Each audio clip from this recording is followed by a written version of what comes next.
Advanced English writing and reading practice. Memories of my childhood. I was born in a small tourist town called Punta Lucia, which is situated on the north coast of the Dominican Republic, and whose founder was my deceased grandfather. After leaving school, I used to enjoy swimming in my hometown's crystal clear waters. I also love playing with my cousins and friends on its white sands. Despite being an only child, I was raised by my grandparents, since my mother was a 17 years old single mother.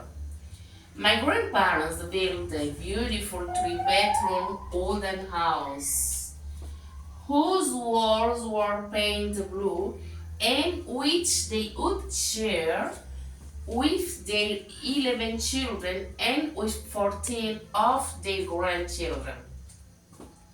My grandfather, who was a farmer and fisherman, not only brought fresh green vegetables home, but also a wide variety of fresh fishes.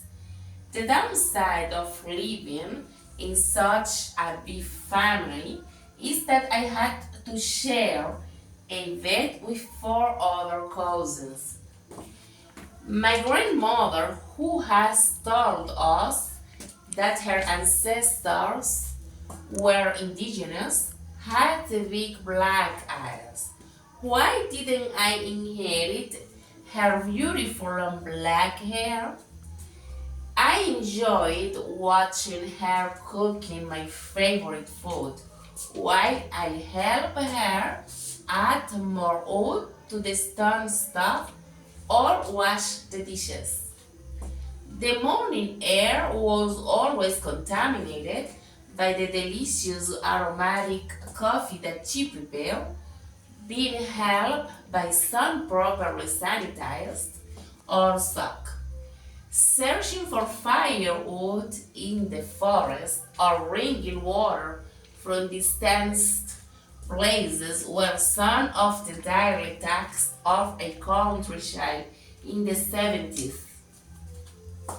I stopped being disobedient when I received my last unforgettable beating for neglecting my youngest cousin, whom I had to take care of that day after coming back home from school.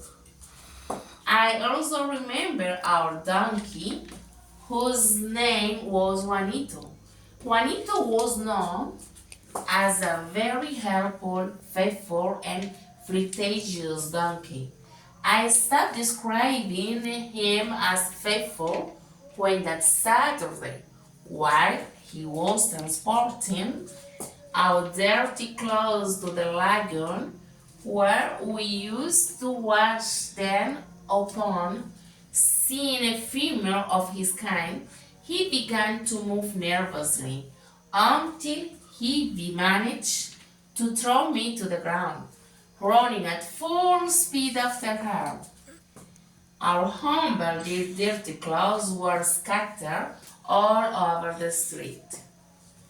This sister was real. Okay, thank you very much.